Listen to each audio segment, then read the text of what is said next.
بسم الله الرحمن الرحيم. الحمد لله نحمده ونصلي على رسوله الكريم. أما بعد فأعوذ بالله من الشيطان الرجيم. رب اشرح لي صدري ويسر لي أمري واحلل عقدة من لساني يفقه قولي. اللهم فقهنا في الدين وعلمنا التأويل.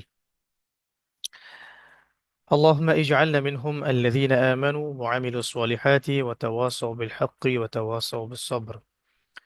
أعوذ بكلمة الله التامات من شر ما خلق. أعوذ بكلمة الله التامات من شر ما خلق. أعوذ بكلمة الله التامات من شر ما خلق. بسم الله الذي لا يضر مع اسمه شيء في الأرض ولا في السماء وهو السميع العليم. بسم الله الذي لا يضر مع اسمه شيء في الأرض ولا في السماء وهو السميع العليم. بسم الله الذي لا يضر مع اسمه شيء في الأرض ولا في السماء وهو السميع العليم. আলহামদুলিল্লাহ, আমরা শুরু করছি আমাদের আজকের সিরাতুন নবী সাল্লাল্লাহু আলাইহি ওয়াসাল্লাম সিজন 3 এর দার্স। বিগত দার্সে আমরা আলোচনা করেছিলাম নবী করিম সাল্লাল্লাহু আলাইহি ওয়াসাল্লাম ওহী প্রাপ্ত হওয়ার পরে যেভাবে দাওয়াত শুরু করেছিলেন, প্রাথমিক পর্যায়ে কারা কারা ইসলাম কবুল করেছিলেন, সাফা পাহাড়ে নবী সাল্লাল্লাহু আলাইহি ওয়াসাল্লাম কিভাবে সমস্ত আত্মীয় স্বজনদেরকে ডেকে দাওয়াত দিয়েছেন, তার কওমের যারা উচ্চ পর্যায়ের ব্যক্তিবর্গ তাদেরকে কিভাবে একত্রে দাওয়াত দিয়েছেন, এটা আমরা আলোচনা করেছিলাম। তো এরপর থেকে আমি আজকে সামনের দিকে যেতে যাচ্ছি যে দাওয়াত এবং তরবিয়তের যে সুবিজ্ঞ ধারা, এখান থেকে আহ নবী সাল্লাল্লাহু আলাইহি ওয়াসাল্লামের দাওয়াতের ফলশ্রুতিতে তাদের অর্থাৎ কুরাইশদের যে শত্রুতা শুরু হলো, যে জুলুম শুরু হলো, যে নির্যাতন শুরু হলো, এগুলোর কিছু চিত্র আমরা আজকে তুলে ধরার চেষ্টা করছি ইনশাআল্লাহ তাআলা। তো আসুন আমরা একটু বই থেকে পড়ার চেষ্টা করি।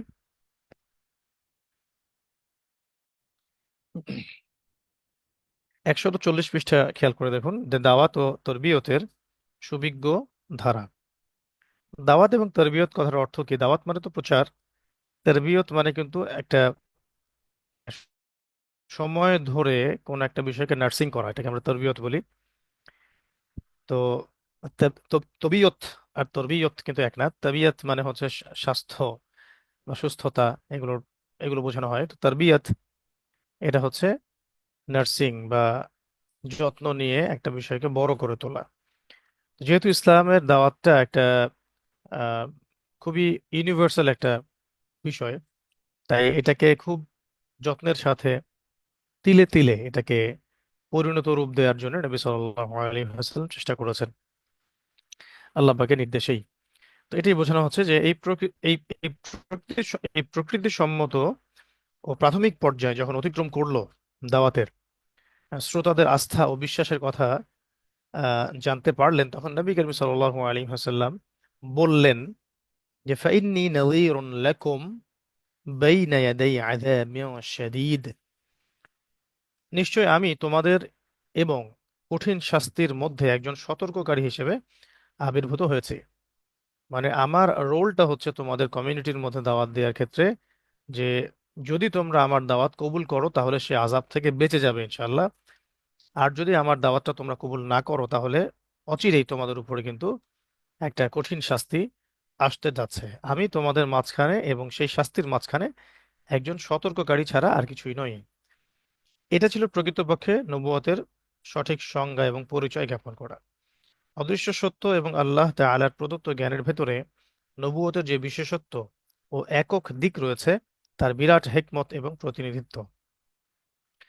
তো এই যে কথাটা যখন তিনি বলেছেন, তখন জনগণের উপরে একটা নীরবতা ছেয়ে যায়, তারা একটা নীরব হয়ে যায়। এবং তখন আবু লাহাব সে আগ বাড়িয়ে বলে উঠেছিল যে গোটা দিনটাই তোমার জন্য দুঃসংবাদ বয়ে আনুক। তুমি কি আর কোনো কথা পাও নাই আমাদেরকে এই কথা বলার জন্য এখানে জমা করেছো? হ্যাঁ, আলী জামাআতা আলী জামাআতানা লিহাদা। তো তুমি কি আমাদেরকে এই এই বিষয়টার জন্যই একত্রিত করেছো? রাসূলুল্লাহ সাল্লাল্লাহু আলাইহি ওয়াসাল্লাম তার প্রজ্ঞাসুলভ কৌশল এবং বুদ্ধিমত্তার সাথে বাস্তবতা সম্পর্কে সতর্ক করলেন। তিনি এভাবে বলেছিলেন যে আমি যদি আপনাদেরকে বলি যে এই পাহাড়ের পিছনে কোনো শত্রু বাহিনী অপেক্ষা করছে যারা অচিরেই আপনাদের উপরে আক্রমণ করবে, আপনারা কি আমার কথা বিশ্বাস করবেন? তখন উপস্থিত জনগণ কিন্তু বলেছিল যে অবশ্যই করব, কারণ আপনি হচ্ছেন as-সাদিক আল-আমিন। আমরা কখনো আপনাকে মিথ্যাবাদী পাই নাই, বিশ্বস্ত পেয়েছি, তো আপনার কথা কেন বিশ্বাস করব না? তখন নবী সাল্লাল্লাহু আলাইহি ওয়াসাল্লাম তখন এই কথাটা বলেছিলেন যে ইয়া মা'শারাল কুরাইশ, হে কুরাইশরা, কুলু লা ইলাহা ইল্লাল্লাহ তুফলিহুন, তোমরা সবাই শুধু বলো লা ইলাহা ইল্লাল্লাহ এবং আমাকে নবী হিসেবে স্বীকার করো, মুহাম্মাদুর রাসূলুল্লাহ, এটা সাক্ষ্য দাও, তুফলিহুন, তোমরা সফল হয়ে যাবে। তো এটা কিন্তু চাচা আবু তালেব এতটাই ক্ষেপে গিয়েছিল যে আহ কোন কোন বর্ণনায় পাওয়া যায় যে পাথর পর্যন্ত নিক্ষেপ সে করেছিল, যার ফলশ্রুতিতেই আল্লাহ রাব্বুল আলামিন সূরাতুল লাহাব নাজিল করেছিলেন, যেখানে আল্লাহ পাক বলেছেন তাব্বাত ইয়াদা আবি লাহাবিন ওয়া তাব, ধ্বংস হোক আবু লাহাবের দুই হাত এবং আবু লাহাব নিজেও। মা আগনা আনহু মালুহু ওয়া মা কাসাবা, বা ওয়া মা কাসাবা, কোনো উপকারে আসে নাই তা, তা সে যা অর্জন করেছে সেগুলো তার কোনো উপকারে আসে নাই। সায়াসলা নারং যাতা লাহাব, শীঘ্রই সে লেলিহান শিখাযুক্ত আগুনে প্রবেশ করবে। ওয়ামরাআতুহু, এবং তার স্ত্রীও, ওয়ামরাআতুহু হাম্মালাতাল হাতাব, যে কিনা কি করত, খড়কুটা বহন করত। এগুলো দিয়ে নবী সাল্লাল্লাহু আলাইহি ওয়াসাল্লামকে কষ্ট দিত আর কি, পথের মধ্যে কাটা বিছিয়ে রাখতো।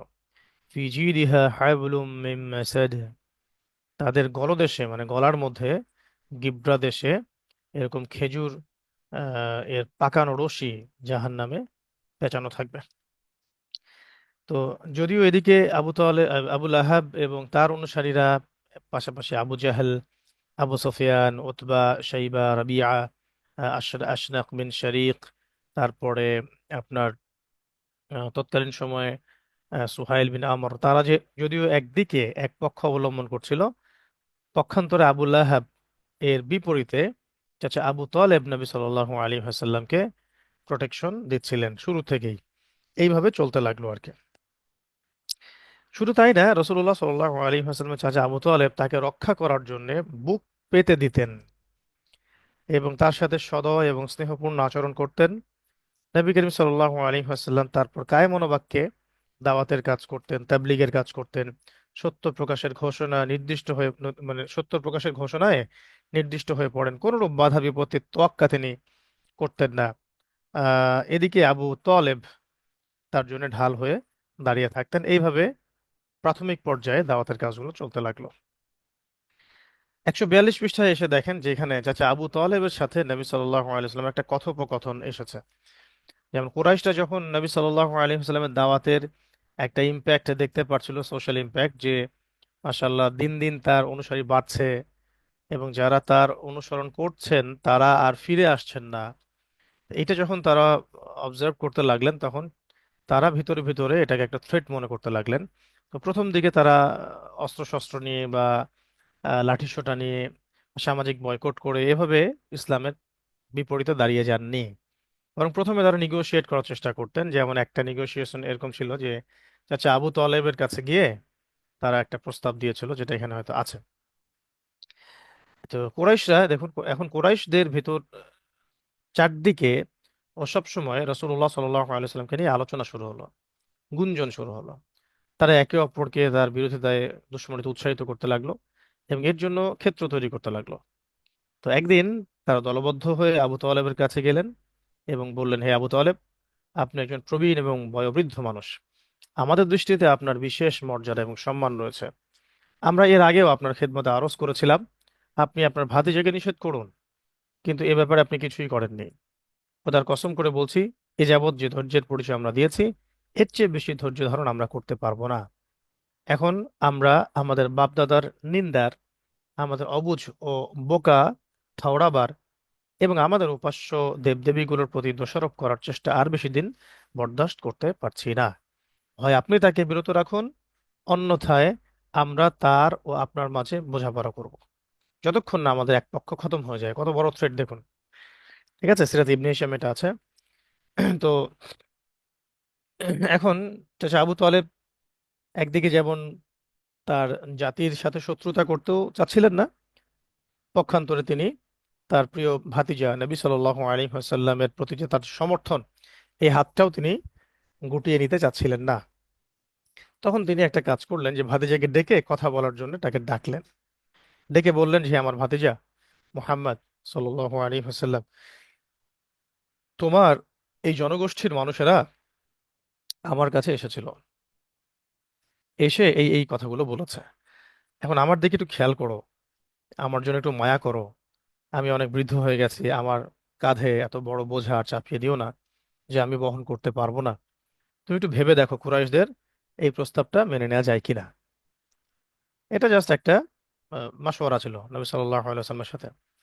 তখন নবী করিম সাল্লাল্লাহু আলাইহি ওয়াসাল্লামের উত্তরটা শুনুন। তিনি বলেছিলেন যে রাসূলুল্লাহ সাল্লাল্লাহু আলাইহি ওয়াসাল্লাম এই কথা শুনে বললেন, সম্ভবত চাচা আবু তালেবও তার ব্যাপারে দ্বিধান্বিত বা সংশয়াকুল, এমনটা তিনি ধারণা করলেন। এরপর তিনি চাচার আহ সাহায্য, সমর্থন, পৃষ্ঠপোষকতা হয়তো পাবেন না এমনটাও আশা করে নিলেন।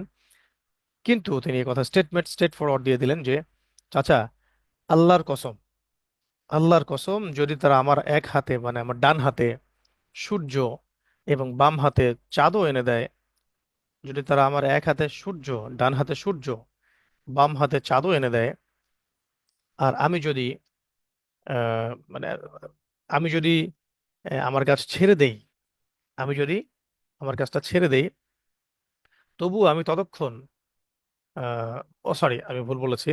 তারা যদি আমার ডান হাতে সূর্য এনে দেয় এবং বাঁ হাতে চাঁদ এনে দেয়, তবুও আমি এই কাজ থেকে বিরত হব না। হয় আমি এই কাজটা করতে করতে করতে বিজয়ী হব, না হলে আমি এই কাজ করতে করতেই ধ্বংস হয়ে যাব। কথাটা ছিল এরকম আর কি, স্ট্রেট ফরওয়ার্ড। তো এই কথাটা শুনে আহ নবী করিম সাল্লাল্লাহু আলাইহি ওয়াসাল্লামের চোখ অশ্রুসিক্ত হয়ে গিয়েছিল, এবং চাচা আবু তালেব তখন উঠে দাঁড়ান এবং তাকে ডেকে বলেন, ভাতিজা, আমার কাছে এসো। তিনি কাছে যেতেই তিনি বলেন, যাও, তোমার মন যা চায় তাই বলো, এবং যা তুমি প্রচার করতে চাও তাই প্রচার করো। আল্লাহর কসম, আমি কখনোই তোমাকে শত্রুর হাতে তুলে দিব না। অন্য জায়গায় এসেছে যে তারা তোমার দিকে আসতে পারবে না দলে দলে, যতদিন আমি আবু তালেব দাফন হচ্ছি না মাটির তলে। এরকম ছিল একটা আরবি প্রবাদের বাংলা আর কি। তো এইভাবে চাচা আবু তালেব তাকে পূর্ণ সমর্থন প্রদান করলেন। এরপরে কুরাইশগণ বুঝলো যে নবী করিম সাল্লাল্লাহু আলাইহি ওয়াসাল্লাম তো এই পথ থেকে সরার মানুষ নন। তখন তারা তাদের যে হিংসাত্মক যে মনোভাব, হিংস্রাত্মক যে মনোভাব, হ্যাঁ, তারপরে মার মার মুখী অবস্থান, বন্দিত্ব বরণ, খুদ পিপাসা, তারপরে আহ, যত রকমের নির্মম জুলুম অত্যাচার আছে, এগুলোর স্টিম রোলার তারা চাপিয়ে দেওয়ার চেষ্টা করলো। যেমন অনেক ঘটনা আছে এই ব্যাপারে। যেমন আমরা জানি যে বেলাল রাদিয়াল্লাহু আনহুকে তার মনিব উমাইয়া বিন খালাফ একদম দুপুরে তপ্ত রোদে চিৎ করে শুইয়ে দিতেন মক্কার মরুভূমির মধ্যে। তপ্ত রোদের মধ্যে উপরে ভারী পাথর চাপা দিতেন এবং বলতেন যে মুহাম্মাদের দিনকে অস্বীকার করো, অথবা মুহাম্মাদকে গালি দাও, অথবা লাত উজ্জার নামে কসম করো, নাউযু বিল্লাহি মিন যালিক। তখন বেলাল রাদিয়াল্লাহু আনহু শুধু একটা কথাই বলতেন, আহাদুন আহাদ, আহাদুন আহাদ, অর্থাৎ যিনি এক আল্লাহ তিনি একজনই, তার কোনো শরিক নাই। আহাদ আর আহাদ এভাবেই তিনি উচ্চস্বরে বলতে থাকতেন যতই তাকে অত্যাচার করা হতো। এটা আমরা আসলে কল্পনাও করতে পারবো না, শুধু বইয়ে পড়তে পারি। এটা কল্পনা করার মতো ইমান, আমল, তাসকিয়া, বুঝ এবং কোনো মানসিক অবস্থাও আমাদের আসলে নেই নেই বললেই চলে। ইল্লা মাশাআল্লাহ। আরবের যে গরম, সেই গরমে আহ, মসজিদের বাহিরে, মসজিদে বাহিরে বলতে বোঝাচ্ছি যে হারাম শরীফের বাহিরে যদি কখনো রাস্তায় কাউকে নামাজ পড়তে হয় অনেক জনগণের ভিড়ের কারণে, তখন তাকে রাস্তায় সিজদা করতে হয়, অথবা কোনো একটা কাপড় বিছিয়ে তার উপরে সিজদা করতে হয়। তখন মাথার উপরে যখন সূর্য থাকে, কি পরিমাণ গরম, রাস্তার এই পিচগুলো কি পরিমাণ গরম হয়, এটা কিছু কিছু অভিজ্ঞতা আমাদের হয়েছে। তো এইরকম গরমের মধ্যে যদি কাউকে চিৎ করে শুইয়ে দেয়া হয় এবং তাও তপ্ত দুপুরে, এবং তার উপরে ভারী পাথর চাপা দিয়ে দেওয়া হয়, এবং এভাবে ঘন্টার পর ঘন্টা, পুরো পুরো একটা বেলা যদি তাকে এভাবে রাখা হয়, কি পরিমাণ কষ্ট হতে পারে একটা মানুষের, এটা আমাদের ধারণার বাইরে। এটা আমাদের ধারণা করার মতো আসলে ক্যাপাবিলিটি নাই। আমরা শুধু পড়ছি এবং পড়েই যাচ্ছি। আল্লাহ পাক আমাদেরকে কিছুটা হলেও বোঝার তৌফিক দান করেন। তারপরে তিনি আহাদুন আহাদ বলে যেতেন। আল্লাহ সুবহানাহু ওয়া তাআলার কাছে তার এই শব্দটা এতই পছন্দ হয়েছে, এতই এই নামটাকে আল্লাহ পাক পছন্দ করেছেন, তিনি সূরা নাজিল করে দিয়েছেন। যখন কাফেররা জিজ্ঞাসা করেছিল, তুমি কোন আল্লাহর কথা বলো, আমাদের লাত ওজ্জা হবল মানাতকে বাদ দিয়ে তুমি কোন এক আল্লাহর কথা বলো, তার সংজ্ঞা কি, পরিচয় কি, আমাদেরকে বলো। তখন আল্লাহ রাব্বুল আলামিন নিজের পরিচয় দিয়েছেন বেলাল রাদিয়াল্লাহু আনহুর সেই যে আহাদ এই শব্দ দিয়ে, যে বলুন কুল হুয়াল্লাহু আহাদ আল্লাহুস সামাদ লাম ইয়ালিদ ওয়া লাম ইউলাদ ওয়া লাম ইয়াকুল লাহু কুফুয়ান আহাদ। এই শব্দটা, আল্লাহ পাকের এই নামটা কিন্তু সূরা ইখলাস ছাড়া অন্য কোথাও নাই কোরআনের মধ্যে। তো আহ, এভাবে অত্যাচার করা হতো, এবং অত্যাচারের ঘটনাগুলো আর রাহিকুল মাখতুম বইয়ের মধ্যে আরো ডিটেলস আছে, আপনারা ওখানে দেখবেন সোহেব রুমির সাথে কি করা হয়েছে, সুমাইয়া রাদিয়াল্লাহু আনহার সাথে কি করা হয়েছে, তারপরে তার স্বামী ইয়াসির রাদিয়াল্লাহু আনহুর সাথে কি করা হয়েছে, তাদের সন্তান আম্মার রাদিয়াল্লাহু আনহুর সাথে কি করা হয়েছে, এমনকি আবু বকর সিদ্দিক রাদিয়াল্লাহু আনহুকে, উসমান বিন আফফান রাদিয়াল্লাহু আনহুকে, ঠিক আছে, তারপরে জাইদ ইবনে সরি আপনার মুসআব বিন উমাইর রাদিয়াল্লাহু আনহুকে, তারপরে আপনার সালামা ইবনে হিশাম রাদিয়াল্লাহু আনহুকে। হ্যাঁ, এরকম অনেক সাহাবী, নাম বলে শেষ করা যায় না, আমরা সবার নাম আসলে জানিই না, মুখস্থই হয়নি। তো এই সমস্ত সাহাবীদেরকে কি পরিমাণ নির্যাতন করা হয়েছে এটা আমাদের কল্পনার বাইরে আর কি। আল্লাহ পাক আমাদেরকে সাহাবীদের আত্মত্যাগ গুলো পড়ার, জানার, বুঝার এবং সেই মানসিকতা আমাদেরকেও দান করেন, যেন আমরাও দিনের জন্য যে কোনো রকমের ত্যাগ এবং স্যাক্রিফাইস করতে সবসময় প্রস্তুত থাকি।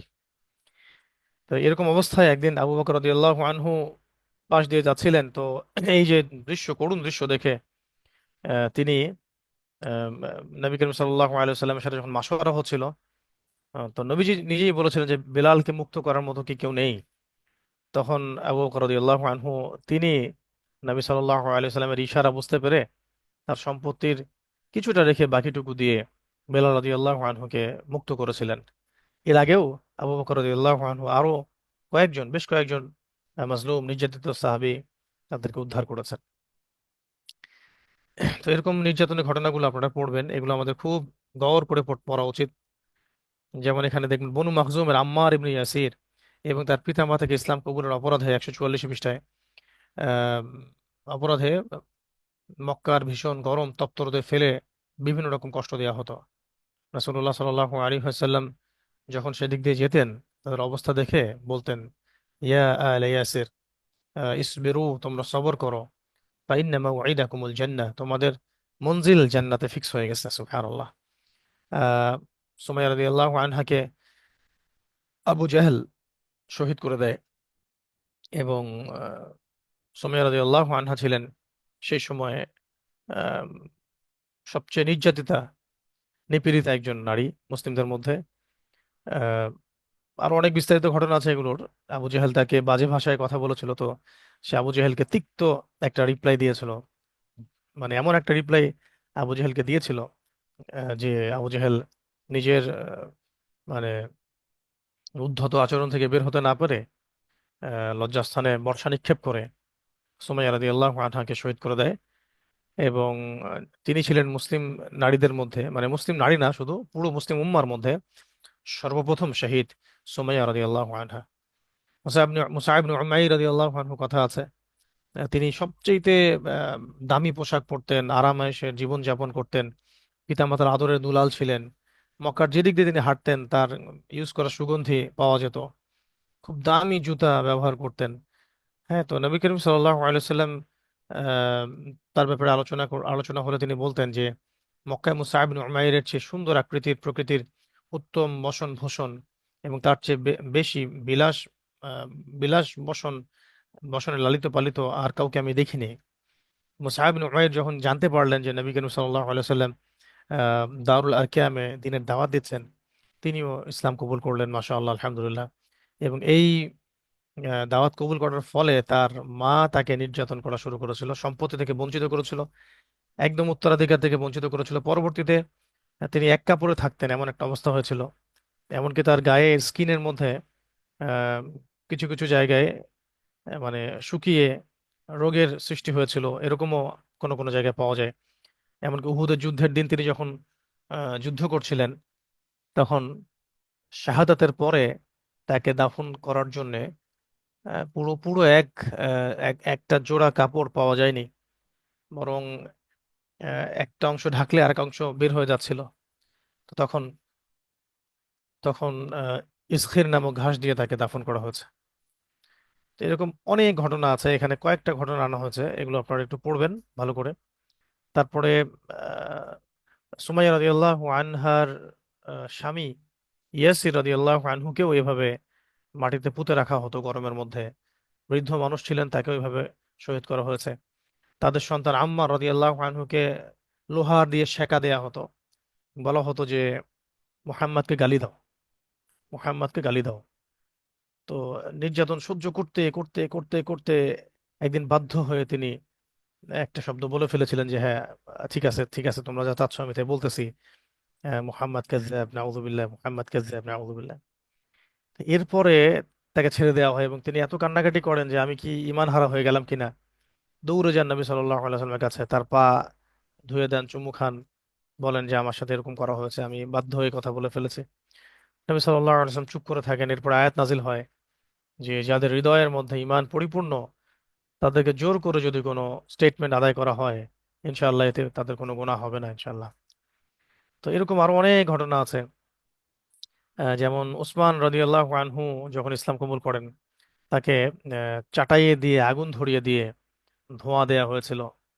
তারপরে খাব্বাব ইবনু আরাত রাদিয়াল্লাহু আনহুর কথা আছে যে তাকে এমন ভাবে মানে ইয়ে করা হতো, জ্বলন্ত কয়লার উপর শুইয়ে দেওয়া হতো যে তার গায়ের যে চর্বি এটা গলে কয়লা নিভে গিয়েছিল, এমন ঘটনাও ঘটেছিল। সোহাইব রুমি রাদিয়াল্লাহু আনহুকে এমন নির্যাতন করা হয়েছিল যে তার শেষ পর্যন্ত চোখ নষ্ট হয়ে যায়। ঠিক আছে। তো এগুলো আসলে বলতে থাকলে প্রচুর ঘটনা। আমি বলে দিচ্ছি, আপনারা আহ, আর রাহিকুল মাখতুম বইটাও একটু ইয়ে করবেন, পড়াশোনা করবেন, সেখানে একটু বিস্তারিত দেওয়া আছে, এখানে খুব শর্ট করে দেওয়া আছে আর কি। এমন কোনো সাহাবী ছিল না মক্কাতে যারা আসলে নির্যাতনের শিকার হয় নাই। হ্যাঁ। আহ, যেমন ধরেন যে আরেকজন সাহাবীর কথা মাথায় আসছে, যে আব্দুল্লাহ ইবনে মাসউদ রাদিয়াল্লাহু আনহু। আব্দুল্লাহ ইবনে মাসউদ রাদিয়াল্লাহু আনহু একটা মিশন নিয়ে কাবা ঘরের সামনে গিয়েছিলেন যে আমি আজকে কুরাইশদের সবাইকে কোরআন শোনাবো। তারা তো কোরআন শুনতে দিতে চায় না, কোরআনের কণ্ঠকে স্তব্ধ করতে চায়। আমি সবাইকে কোরআন শোনাবো। কাবা ঘরের সামনে গিয়ে তিনি আর রহমান সূরা জোরে জোরে তেলাওয়াত করতে থাকেন। সবাই খুব গৌর করে কোরআন শুনতে থাকে, কারণ তারা তো আরবি বুঝতেন যে এটা নিশ্চয়ই মানুষের কোনো কালাম নয়, এটা নিঃসন্দেহে মানুষের কোনো কথা হতে পারে না। মানুষ কিন্তু অভিভূত হয়ে পড়ছিল পড়ছিল পড়ছিল। এমন সময় আবু জেহেল এসে আব্দুল্লাহ বিন মাসউদ রাদিয়াল্লাহু আনহুকে সদল বলে তাকে আঘাত করে, তাকে মারাত্মক রকমের একটা মানে আহত করে। এদিকে আবু বকর রাদিয়াল্লাহু আনহু একদিন দাঁড়িয়েছিলেন, নবী সাল্লাল্লাহু আলাইহি সাল্লাম নামাজ পড়ছিলেন, তাকে প্রোটেক্ট করছিলেন। তখন উতবা, সাইবা এরা এসে নবী সাল্লাল্লাহু আলাইহি সাল্লামকে আঘাত করার চেষ্টা করে। আবু বকর রাদিয়াল্লাহু আনহু এটাকে ডিফেন্ড করার চেষ্টা করেন। তখন আবু বকর রাদিয়াল্লাহু আনহুকে তারা মাটিতে ফেলে আহ, খুব মারাত্মক রকমের জখম করেছিল আর কি। এছাড়া অনেক সাহাবীকে এইভাবে নির্যাতনের শিকার হতে হয়েছে। জুন্নুরা একজন সাহাবী ছিলেন, জুন্নুরা মহিলা সাহাবী, তাকে এরকম করে আহ, বেঁধে রেখে পিটানো হতো। আহ, এরকম প্রচুর সাহাবী নাম বলতে থাকলে আসলে এটা নিয়ে সেশন করতে হবে। আমাদের যারা বড় বড় সাহাবী, শক্তিশালী সাহাবী ছিলেন, সামাজিক পদমর্যাদার দিক থেকে তাদেরকে হয়তো তারা সরাসরি এরকম করে শারীরিক নির্যাতন করতে পারতো না, কিন্তু যারা একটু নিচু বংশের ছিলেন, তো দুর্বল ছিলেন, তাদের সবার উপরে এরকম মারাত্মক নির্যাতন নেমে এসেছিল, যেটা ইতিহাসে বিরল। এরকম সময়েও কয়েকজন সাহাবী নবী সাল্লাল্লাহু আলাইহি ওয়াসাল্লামকে বলেছিলেন যে, ইয়া রাসূলুল্লাহ, আপনি কুরাইশদের বিপক্ষে আল্লাহর কাছে বদদোয়া করেন, আমরা তো আর সহ্য করতে পারছি না। তখন নবী সাল্লাল্লাহু আলাইহি ওয়াসাল্লাম বলেছিলেন যে, তোমরা জেনে রাখো, অচিরেই আমাদের এই দিন, আল্লাহর এই দিন মাশরিক থেকে মাগরিবে পৌঁছে যাবে, মানে পূর্ব পশ্চিম গোলার্ধে এই দিন পৌঁছে যাবে ইনশাআল্লাহ। সিরিয়া, শাম, ইয়েমেন, ফোর্স, পারস্য, এগুলো সব আমরা জয় করব। অচিরে এটা হবে। ওয়ালাকিন্নাকুম তাস্তাজিলুন, কিন্তু তোমরা খুব তাড়াহুড়া করছো। এমন নির্যাতন সহ্য করার পরেও এই কথা নবীজি বললেন। তিনি আরো বললেন যে, তোমরা বড় তাড়াহুড়া করছো। এর আগে যারা দিনের জন্য দাঁড়িয়ে গিয়েছিল, এর আগের কম, তাদের কাউকে তো কাউকে লোহার চিরুনি দিয়ে তাদের গায়ের গোশতগুলোকে উঠিয়ে ফেলা হয়েছে। ওয়ালাকিন্নাকুম তাস্তাজিলুন, কিন্তু তোমরা বড্ড তাড়াহুড়া করছো। সেই হিসেবে এখন আমরা যদি আমাদের বর্তমান লাইফস্টাইল, আমাদের চলাফেরা, আমাদের দিনের জন্য মেহনত, আমাদের নামাজ, আমাদের তিলাওয়াত, দিনের ফিকির, দিনের খেদমত, দিনের দাওয়াত, দিনের পথে অর্থ ব্যয়, এগুলোর দিকে একটু অনেস্টলি চোখ দিয়ে তাকাই যে আমাদের হালতটা কি, তাহলে আল্লাহর কসম আমরা নিজেরাই আমাদের আয়নাতেই চেহারা দেখার যোগ্য না। মানে আমরা আমাদের আয়নার দিকে তাকিয়ে আমাদের চেহারা দেখারই আমরা যোগ্য না। কিন্তু এই চেহারাটুকু না দেখে আমরা এখন অন্যের দিকে তাকানোর ফিকিরটা বেশি করি। নিজেদের এই চেহারাটুকু না দেখে আমরা বরং এখন অন্যকে জাজ করার দিকে বেশি ফোকাস করি, এটাতেই আমরা ব্যস্ত থাকি। তালেবে ইলম যারা আছে, আমরা আমাদের এখানে যারা পড়ছেন, খুব গৌর করে একটা বিষয় খেয়াল রাখতে হবে যে নিজেকে সাহাবীদের সাথে মিলানো। সাহাবীরা কি করেছেন, আমি তাদের মতো কিছু করতে পারছি কিনা। অন্য মানুষ কে কি করলো, কি বললো দিনই অঙ্গনে, এগুলো দেখারও বা ভ্রুক্ষেপ করারও সময় আমাদের হাতে নাই। তো এই বিষয়টা যেন খুব ভালো করে মাথায় থাকে আমাদের তালেবে ইলম ভাইদের, বোনদেরও। তো এরপরে যেটা হয়েছে যে, যখন নির্যাতনের কাজ হচ্ছিল না, ইমান থেকে তো কাউকে সরানো যাচ্ছিল না, তখন তারা আরো অনেক রকম বুদ্ধি, ফিকির পায় তারা শুরু করেছিল। যেমন কয়েকটা আমি বলছি এখানে, শর্ট করে বলছি, এখানে অনেক বিস্তারিত আছে তো। একটা হচ্ছে, তারা নর্তকী এনে নাচাতো মক্কায়, যাতে মানুষকে কোরআন থেকে দূরে সরানো যায়। ঠিক যেমন আমাদের মিডিয়াগুলো এখন যা করেছে আর কি, মানুষকে সমস্ত রকম ফাহেসা বিষয়ে লিপ্ত রেখেছে, কোরআন থেকে দূরে সরাই দিছে। মিডিয়ার ফাংশন কিন্তু এটা। এবং এবং দিনকে রাত, রাতকে দিন বানানো, সত্যকে মিথ্যা, মিথ্যাকে সত্য বানানো, এটা হচ্ছে মূল লক্ষ্য হয়ে গেছে এছাড়াও তারা বিভিন্ন মানুষকে বিভিন্ন শব্দ শিখিয়ে দিত, যে তারা সাহের জাদুকর, তারা গণক, তারা জাদুগ্রস্ত, তারা পাগল, তারা মজনুন, হ্যাঁ তারা কবি। এরকম বিভিন্ন রকম শব্দ সমাজে চালু করে দিল। এই যে যেটাকে বলি আমরা আহ, মানে কথা যুদ্ধ আর কি। যেমন দেখেন, কথা যুদ্ধের একটা অংশ হয়ে গেছে যে ইসলাম মানে জঙ্গি, সন্ত্রাসী, মৌলবাদী, এই যে এগুলো তো শব্দ যুদ্ধ। এগুলো চালু করেছে প্রথম আলোর মতো কিছু মানুষ বাংলাদেশে, মানে মানুষ বলবো না, জানোয়ার। এদের মতো কিছু মুরতাদ, কাফের, মুশরিক, ইহুদিদের দালাল এবং খ্রিস্টানদের পাচাটা গোলাম, তারা এই শব্দগুলো সমাজে ছড়িয়ে দিয়েছে। এবং এটা কিন্তু একটা ভাইব সৃষ্টি হয়েছে, হয় নাই এমন না। বহু মানুষ কিন্তু এই শব্দগুলো নিজেদের নিজেদের দিনহীনতার কারণে, নিজেদের আল্লাহর সাথে সম্পর্ক না থাকার কারণে, ইসলামের সাথে কোনো সম্পর্ক না থাকার কারণে এই শব্দগুলো গিলেছে ঠিকই। কোনো কোনো ক্ষেত্রে কিছু প্রটেস্ট্যান্ট মুসলিম যারা নামাজ পড়ে, আবার এদিকে আহ, ওই ওই ওই মতাদর্শগুলোও লালন করে, তারাও কিন্তু এই শব্দগুলো গিলেছে ঠিকই। তো এগুলো শব্দযুদ্ধ। আমরা কিন্তু এই শব্দযুদ্ধগুলোর বিপরীতে তাদেরকে কাউন্টার শব্দ থ্রো করতে খুব একটা পারি নাই। হ্যাঁ, আমরা যেমন ধর্মান্ধ, ধর্মান্ধ কয়েকটা শব্দ শুনলাম, দুঃখজনক হচ্ছে আমাদের মুরব্বীদের কয়েকজনের মুখে শুনলাম এটা রিসেন্ট টাইম আর কি। ধর্মান্ধর এগেনস্টে আমরা কিন্তু সেকুলার অন্ধ বা বামান্ধ এমন কোনো শব্দ আমরা আনতে পারি নাই। ঠিক আছে, আমরা কিন্তু শব্দ যুদ্ধে হেরে যাচ্ছি। ওরাও কিন্তু শব্দ দিয়ে যুদ্ধ করেছে, কবি বলেছে, গণক বলেছে, মাথা খারাপ বলেছে, বলেছে যে উন্মাদ, পাগল, কাযযাব। যাকে বলতো সাদিক, তাকে বলছে কাযযাব। তারপরে যাকে বলতো আল আমিন, তাকে বলছে জাদুকর, লেখক, কবি, সাহিত্যিক ইত্যাদি। আম, শুধু তাই না, যা- তাদেরকে ফারিকুল জামাও বলেছে, যে উম্মাহের ঐক্য বিনষ্টকারী। তো এই বিভিন্ন রকম কটূক্তি নবী সাল্লাল্লাহু আলাইহি ওয়াসাল্লামকে করা হচ্ছে, এবং সাহাবীদেরকেও এটা সহ্য করতে হচ্ছে। কিন্তু তারা কিন্তু মন্দকে মন্দ দিয়ে প্রতিহত করছেন না, বরং মন্দকে ভালো দিয়ে প্রতিহত করছেন, সবর করছেন, কোন আক্রমণাত্মক জায়গায় যাচ্ছেন না। কারণ এই সময় যদি মক্কায় যদি সাহাবীরা আক্রমণাত্মক হতেন, তাহলে কিন্তু আমরা শুরুতেই হয়তো আরো বিপর্যয়ের সম্মুখীন হতে পারতাম। এটা আল্লাহ রবুল্লাহ আলমীর চাননি, এটা সিরাতের সুন্নত নয়। তাই আমাদের সশস্ত্র অবস্থান বা বিদ্রোহ আন্দোলন, এই বিষয়গুলোরও একটা প্রেক্ষাপট থাকতে হবে, একটা অবস্থান থাকতে হবে। মানে আবেগের বশে কিছু নয়, তারপরে পরিস্থিতি না বুঝে কোনো কিছু নয়। সিরাতের আদলে যখন আমরাও ইনশাআল্লাহ দাওয়াতের মেহনতের মধ্য দিয়ে বড় জামাত ফর্ম করতে পারবো, ইমারা, আমির, আমাদের নির্দিষ্ট মদিনার মতো কোনো পরিবেশ ক্রিয়েট করতে পারবো, তখন কিন্তু দেখা যাবে আমাদের কথা বলার ভাষাগুলোর মধ্যে আরো কিছু ভাষা যুক্ত হবে, যার মধ্যে একটা হচ্ছে প্রতিবাদের, সংগ্রামের, যেমনটা বদরে, উহুদে, খন্দকে ইত্যাদিতে হয়েছে।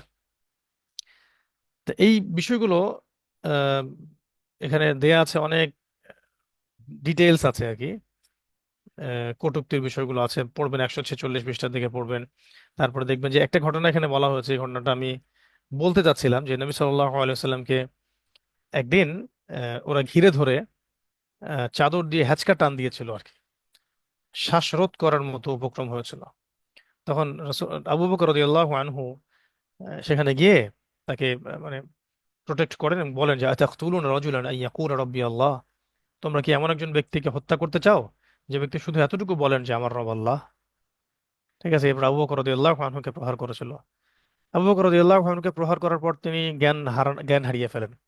জ্ঞান যখন ফিরে, তখন তিনি সবার আগে বলেছিলেন যে আইনা রসুল্লাহ, রসুল্লাহ কোথায়, তিনি কোথায়? তার মা তাকে বলছিলেন যে তোমার এই অবস্থায় তুমি নিজের চিন্তা না করে এখনো বলছো রসুল কোথায়? তখন তিনি বলছেন আল্লাহর কসম, আমি এক ফোঁটা পানিও খাবো না যতক্ষণ না আমি রসুলের সাথে দেখা করব এবং জানবো তিনি কোথায় আছেন, কেমন আছেন। নবী প্রেমের যে ব্যাপারগুলো আমরা বলি, যে আশেকে রসুলের কথা যে আমরা শব্দগুলো বলি, আমরা এগুলো নিয়ে ভণ্ডামি করি এক কথায়। আমরা নিজেদেরকেই বলছি আর কি, আমরা নিজেরাই এগুলো নিয়ে ভণ্ডামি করি। আশেকে রসুল এবং নবী প্রেমের দৃষ্টান্ত এইখান থেকে নিতে হবে, সিরাত থেকে, সাহাবীদের থেকে। এরকম অবস্থা তিনি বলছেন যে আমাকে রসুলের কাছে নিয়ে চলো, আমি তাকে না দেখা পর্যন্ত আমি কি করব না, পানিও খাবো না, খাবারও খাবো না।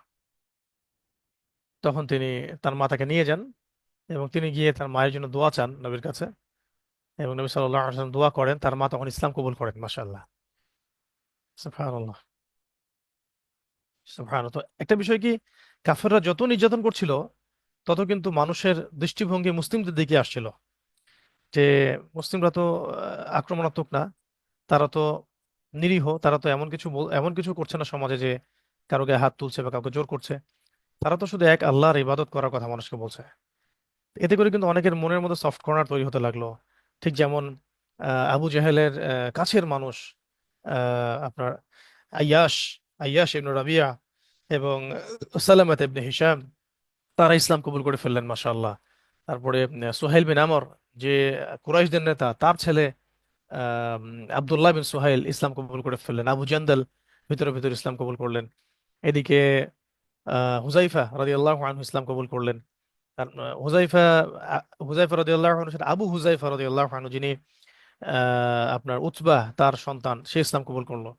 তারপরে এদিকে আপনার আদি গোত্রের উমর রাদিয়াল্লাহু আনহু, তিনি কয়েকদিন পর ইসলাম কবুল করে ফেললেন। হামজা রাদিয়াল্লাহু আনহু করে ফেললেন। যত বেশি আক্রমণ হচ্ছিল, যত বেশি আঘাত দেওয়া হচ্ছিল, আস্তে আস্তে ইসলামের দাওয়াতটাও বাড়ছিল, এবং এক একটা ঘটনাই এক একটা দাওয়াতের রূপে সমাজে আবির্ভূত হচ্ছিল, এবং সেটার একটা ইম্প্যাক্ট পড়ছিল। পরবর্তীতে মুসলিমদের সংখ্যা বাড়ছিল, মাশাআল্লাহ।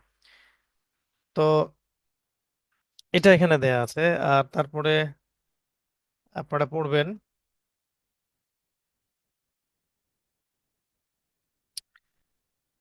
এই যে রাসূলুল্লাহ সাল্লাল্লাহু আলাইহি সাল্লামের প্রতি নির্দয় আচরণ, এটা পড়বেন।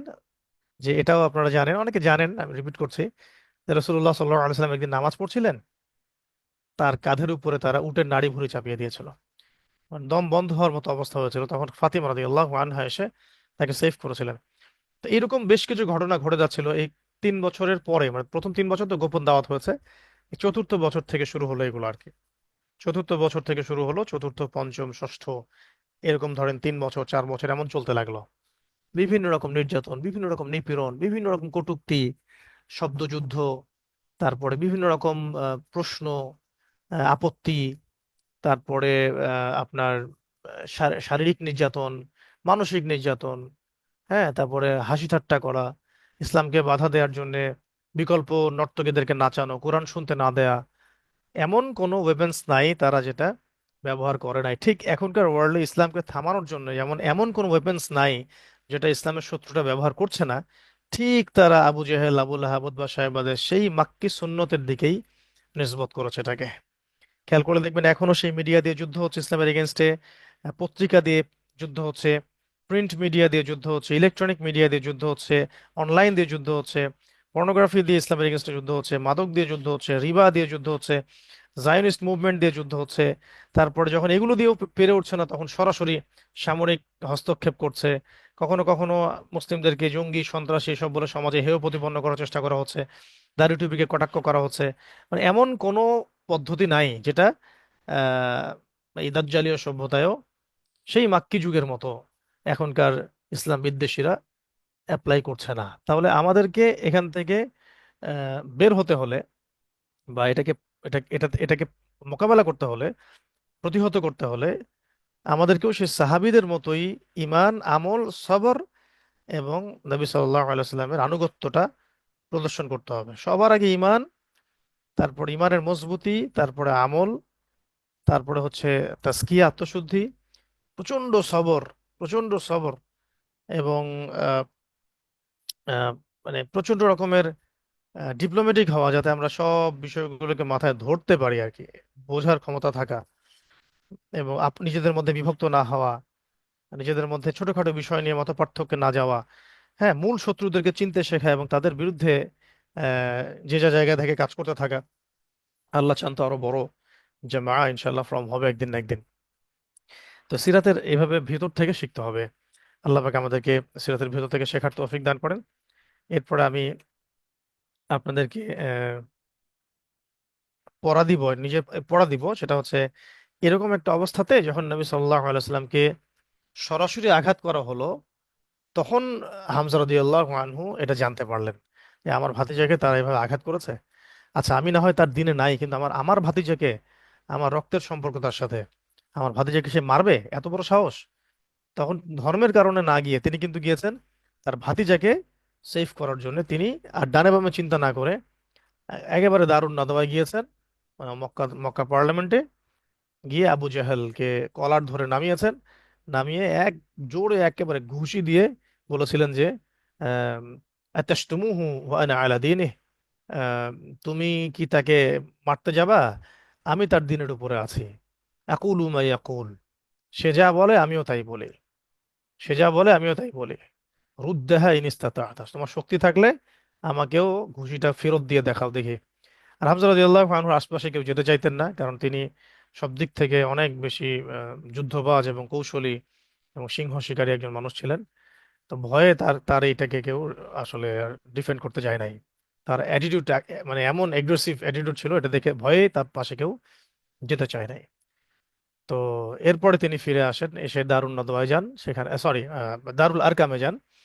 দারুল আরকামে গিয়ে তিনি নবী সাল্লাল্লাহু আলাইহি সাল্লামকে বলেন যে ইয়া ইবনে আখি, হে আমার ভাতিজা, কুনতু আনসুরুকা লিল হামিয়া, আমি তোমাকে ইতিপূর্বে আমি তোমাকে রক্তের সম্পর্কের কারণে সাহায্য করতাম।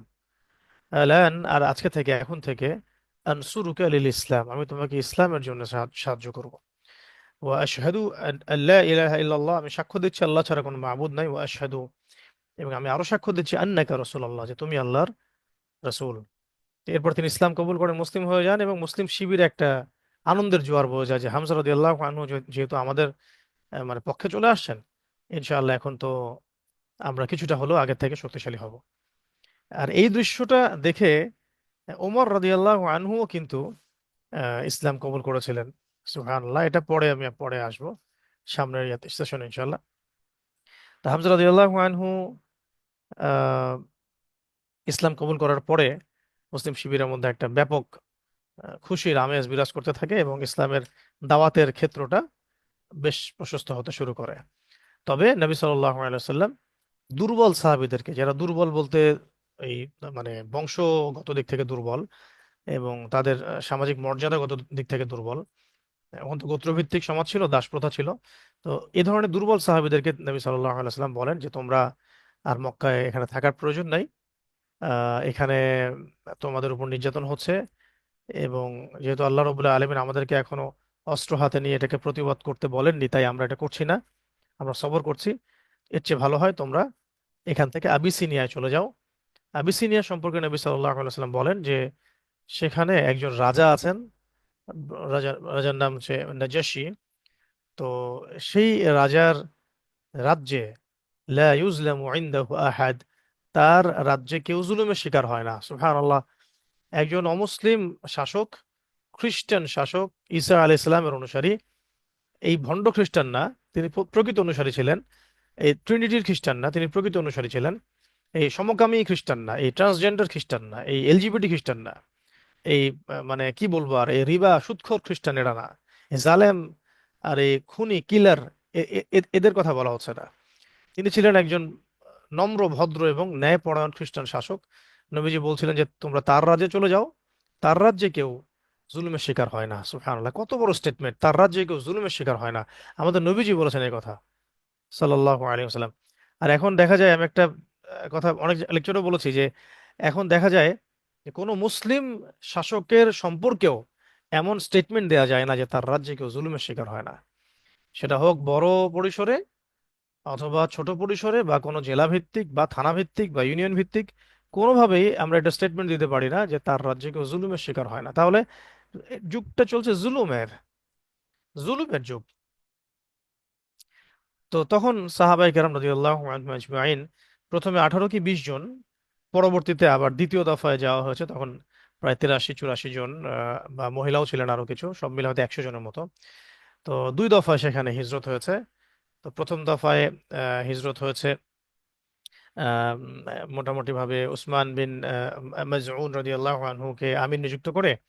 পরের বার হয়েছে জাফর ইবনে আবি তালিব রাদিয়াল্লাহু আনহুকে আমির নিযুক্ত করে। তো পরবর্তীতে আম, আমর ইবনে আস রাদিয়াল্লাহু আনহু, তিনি তখন মুসলিম হননি। তাকে কুরাইশরা আবিসিনিয়ায় পাঠিয়েছিল কি করতে? মানে ডেলিগেশন টিমের আকৃতিতে নেগোশিয়েট করতে কূটনৈতিকভাবে, যে তাদেরকে ফিরিয়ে আনা যায় কিনা। তো বৎসর সে তো ফিরাই দিবেন না। তখন তিনি বললেন যে ঠিক আছে, বাহাসের আয়োজন করা হোক। তারা এমন ধর্ম কবুল করেছে যা আপনিও চিনেন না, আমরাও চিনি না, বিশ্ববাসী জানে না। তো বাহাসের আয়োজন করা হলো, ঠিক আছে। সাহাবীদের মধ্যে সবাই আসলেন, জাফর ইবনে আবি তালিব তিনিও আসলেন।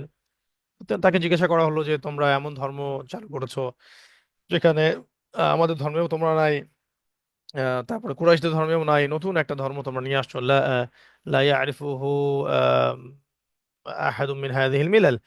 এই মিল্লাতের বা এই শতাব্দীর এই সময়ের কেউই তা জানে না, চিনে না। তো এটা কি ধরনের ধর্ম তোমাদের? তখন নবী সাল্লাল্লাহু আলাইহি ওয়াসাল্লামের শেখানো যে শিক্ষা, সেখান থেকেই জাফর রাদিয়াল্লাহু আনহু বললেন যে আমরা শুধু এতটুকুই বলি যে আমাদের নবী আমাদেরকে শিখিয়েছেন। আমরা এক আল্লাহর ইবাদত করি, তার সাথে কাউকে শরিক করি না। আমরা মূর্তি পূজা করি না, আমরা এতিমের হক দেই, আমরা আত্মীয়তার সম্পর্ক রক্ষা করি, আমরা সত্য কথা বলি, আমরা মিথ্যা বলি না। হ্যাঁ, আমরা আহ, নবী সাল্লাল্লাহু আলাইহি ওয়াসাল্লাম আমাদেরকে যে আদেশ করেন আমরা সেটা মেনে চলি। আমাদের কাছে একটা কিতাব এসেছে কোরআন, আমরা সেটাকে ফলো করি। একেবারে বেসিক কথাগুলো তিনি বললেন। তখন বাচ্চা নাজাশী বলেছিলেন যে আচ্ছা ঠিক আছে, তোমরা যে কিতাবের কথা বলছো, আহ আহ আইনদাকুম শাইউন লাহ, তার কিছু অংশ কি তোমাদের কাছে আছে? জাফর রাদিয়াল্লাহু আনহু বলেছেন যে আল্লাহুম্মা নাআম, হ্যাঁ আছে আমাদের কাছে। তো তখন তিনি বলেছেন ফাকরা আলাই, আমার আমার কাছে এটা পড়ো দেখি। তিনি কিন্তু পণ্ডিত মানুষ ছিলেন, যেহেতু ইনজিল তার জানা ছিল, আসমানি কিতাব কি এটা তিনি জানতেন, বুঝতেন কিছুটা হলেও। তার সামনে তখন জাফর রাদিয়াল্লাহু আনহু বিসমিল্লাহির রহমানির রহিম বলে, কাফ হা ইয়া আইন সাদ, যিকরু রাব্বিকা যিকরু রাহমাতি রাব্বিকা আবদাহু জাকারিয়া ইয নাদা রাব্বাহু নিদাআন খাফিয়া। এই সূরাটা قال رب إني وهن العظم مني واشتعل الرأس شيبا ولم أكن بدعائك رب شقيا। এই যে সূরাটা, সূরা মারিয়াম, এই সূরা তেলাওয়াত করা শুরু করলেন।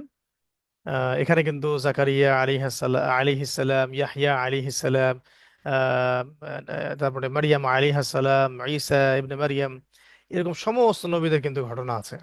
واذكر في الكتاب واذكر في الكتاب مريم إذ انتبذت من أهلها مكانا شرقيا فاتخذت من دونهم حجابا فأرسلنا إليها روحنا فتمثل لها ذكرا سويا। পড়তে থাকবেন এখানে পুরোটা একদম মারিয়াম আলাইহিস সালামের বিশাল ঘটনা আছে এখানে। এমনকি ঈসা আলাইহিস সালামের স্টেটমেন্ট আছে যে ক্বালা ইন্নী আব্দুল্লাহ, ঈসা আলাইহিস সালাম বলেছেন যে আমি আব্দুল্লাহ, আল্লাহর বান্দা। আতানি আল কিতাব ওয়া জাআলানি নাবিয়্যা, আল্লাহ পাক আমাকে কিতাব দিয়েছেন এবং নবী বানিয়েছেন। ওয়া জাআলানি মুবারাকান আইনামা কুনত, আমি যেখানেই থাকি আমাকে আল্লাহ বরকতময় বানিয়েছেন। হ্যাঁ, এরকম অনেকগুলো কথা আছে আর কি। তো এই সূরাটা শুনে বাদশা নাজাশী রাহিমাহুল্লাহ রাদিয়াল্লাহু আনহু, কারণ তিনি ইসলাম কবুল করেছিলেন শেষ পর্যন্ত, রাদিয়াল্লাহু আনহু, তো তার চোখ দিয়ে তখন অনবরত পানি পড়তে থাকে এবং দাড়ি তার ভিজে যায়। তখন তিনি আমর ইবনে আস রাদিয়াল্লাহু আনহুকে, তিনি পরে মুসলিম হয়েছেন, বিখ্যাত সাহাবী, তখন তিনি মুসলিম ছিলেন না, তাকে বলেছিলেন যে আহ, আহাদিহি সুফাহা, তুমি কি এটাকে বোকামি বলছো? আহাদা সুফাহা ইয়া আমর, হ্যাঁ আমর, তুমি কি এই এই কথাগুলোকে বোকা বোকামি বলছো? তুমি ভুলের উপরে আছো, তুমি ভুলের উপরে আছো। তুমি ফিরে যাও এবং তোমাকে যে হাদিয়া দিয়েছে কুরাইশ, এটা সাথে নিয়ে চলে যাও। আমি আল্লাহর কসম করে বলছি যে আমি পাহাড় পরিমাণ সোনার বিনিময়েও এই মানুষগুলোকে তোমার হাতে তুলে দিব না। সুবহানাল্লাহ, সুবহানাল্লাহ। এরকম কোন শাসক আদৌ কি পৃথিবীতে এখন আছে বলেন? মুসলিমদের মধ্যেও কি আছে? আল্লাহ পাক আমাদেরকে বোঝার তৌফিক দান করে। আমাদের যারা শাসক হয় বা শাসক হওয়ার চেষ্টা করে, রাজনীতি করে, তাদেরকে আসলে এই জিনিসগুলো আগে পড়ানো দরকার। না তাদের এই কোনো এলেম আছে, না এসবের কোনো জ্ঞান আছে, না তাদের এইসবের কোনো আদর্শ আছে, আর না এইসব আদর্শ বাস্তবায়নের মতো কোনো রকমের সৎ হৃদয় তাদের মধ্যে আছে। এই কারণে যুগের পর যুগ চলেই যাচ্ছে, সমাজ ন্যায় আর ইনসাফের কোনো দৃষ্টান্ত দেখতে পারতেছে না। আল্লাহ পাক আমাদেরকে এমন প্রজন্ম তৈরি করার তৌফিক দান করেন যারা এই আহ, আদর্শগত ভিত্তিতে ইনশাআল্লাহ আগামীতে আমাদের উম্মাকে নেতৃত্ব দেবে ইনশাআল্লাহ।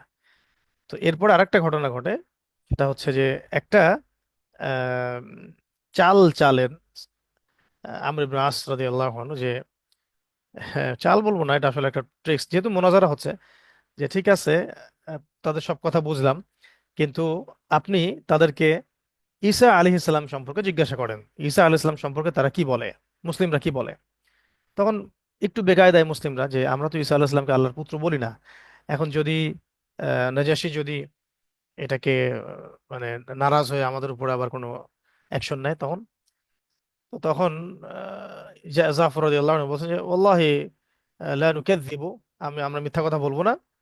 আহ, আকুলু নাকুলু আলাইহি মা আমারানা নবিয়ুনা, মা আমারানা নবিয়ুনা, আমাদের নবী তার ব্যাপারে যা আদেশ করেছেন আমরা তাই বলি। ইন্নাহু কানা কানাহু আব্দুল্লাহি ওয়া রাসূলুহু, তিনি ছিলেন আল্লাহর বান্দা এবং আল্লাহর রাসূল।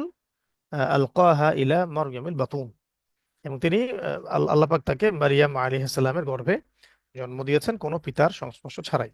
ব্যাস, তিনি আব্দুল্লাহ এবং আল্লাহর রাসূল। আমরা এতটুকু বলি, এর বাইরে আমরা কিছু বলি না।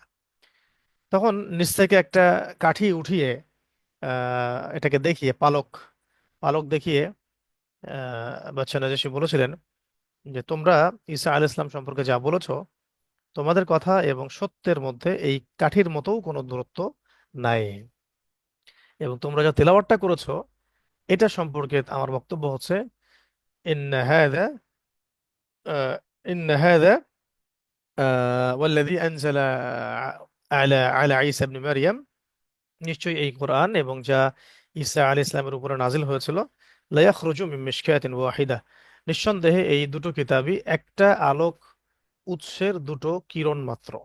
মানে এটার মধ্যে, এর মূল উৎস যে আল্লাহ, এর মধ্যে আসলে কোনো সন্দেহ নাই। তো এরপরে বাচ্চা নাজাশীর রাজ্যে মুসলিমরা নিরাপদে থাকতে শুরু করলো।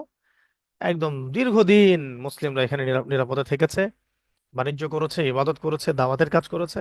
মাশাআল্লাহ, দেখেন আজকে পুরো আফ্রিকা জুড়ে যে ইসলামের যে বিস্তার, হ্যাঁ, পুরো আফ্রিকা জুড়ে এটা ছিল। জায়গাটা আবিসিনিয়া, মানে ইথিওপিয়া, ইরিত্রিয়া। এখান থেকে দেখেন নাইজেরিয়া, সোমালিয়া, কেনিয়া, সমস্ত জায়গায় কিন্তু ইসলামের একটা ব্যাপক ক্ষেত্র কিন্তু তৈরি হয়ে গেছে, মাশাআল্লাহ। এটা কিন্তু সেই যে সিরাতের বাদশা নাজাশি, তার যে ভূমিকা, এটাও কিন্তু অস্বীকার করার কোনো সুযোগ নাই। তো আজকে আমরা বাদশা নাজাশির এই আবিসিনিয়া পর্যন্তই থাকলাম। 150 বা 53 পৃষ্ঠার দিকে শেষ করলাম। ইনশাল্লাহ আগামী ক্লাসে আমরা এখান থেকে কিছু পড়া ধরে তারপরে আপনাদেরকে সামনে নতুন পড়া দিব ইনশাল্লাহ। তাই আজকে আর কোনো পড়া ধরছি না, তাই আজকের পড়া এই পর্যন্ত রেখে আমরা শেষ করছি ইনশাল্লাহ। আগামী ক্লাসে ইনশাআল্লাহ তাআলা আমরা সামনের দিকে যাব, পাশাপাশি আপনাদের পড়াগুলোও ধরবো। তো আমরা দোয়া পড়ি সবাই। সুবহানাকা আল্লাহুম্মা ওয়া বিহামদিক, আশহাদু আল্লা ইলাহা ইল্লা আনতা, আস্তাগফিরুকা ওয়া আতুবু ইলাইক। আসসালামু আলাইকুম ওয়া রাহমাতুল্লাহি ওয়া বারাকাতুহু।